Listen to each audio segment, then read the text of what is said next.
Gravel haters, turn off now. This is a gravel that is really trending. I'm noticing lots of people are asking for it. It's called a self-binding surface, and it basically comes as a loose gravel. You put hardcore underneath to give you a firm base, and then you add an amount of this. It's usually around 50 or 40 mils depending on the manufacturer, but it really gives you a very compact kind of finish. But it's not for everyone, because whilst it looks amazing when you first lay it, it does have some quirks as it ages, as we all do. So I want to talk to you about those quirks and what to expect if you're having this in your garden. Now, you can't be a control freak and use this product. It just isn't going to happen. Resin bound, resin bonded is probably for you if you are resin bound, I would say, is for you if you're a control freak and you like things tidy and never to change. However, this product will age, and I think it ages beautifully. Now, this has been laid for a couple of years, and you can already see there's little bits of moss developing on the edges, and that moss will grow and spread.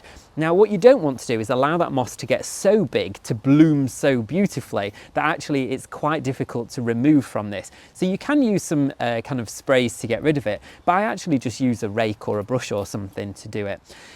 Using this in a shady space can mean that you get lots more moss growing, but here in full sun, it tends to only grow on the edges. Now, some people allow their plants to seed into this. So if you've got things like grasses that are prolific seeders, or you've got little flowers that are going to come up, raven's wing, this anthriscus that we've got in the garden, this loves growing in this.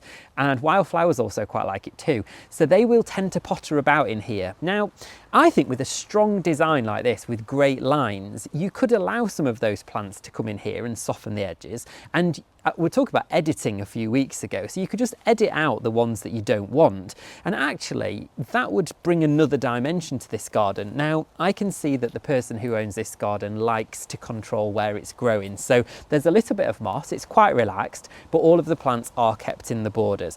Do be aware that you will also pick some of this up on your shoes. So if you like using the kind of shoes that are quite flat at the base, it is going to lift some of that with the footprint, with the shoes, sorry, and then you'll lead footprints onto the surrounding paving. Now, we've just designed a beautiful spa garden where we've got a compacted gravel and it goes onto a black deck. And the idea there is that you walk across this in your flip-flops, you place them here, you mindfully kind of decompress, and then you walk across the deck into the rest of the spa garden. So it's going to work really well there, but it is worth thinking about. Is this gravel right for you?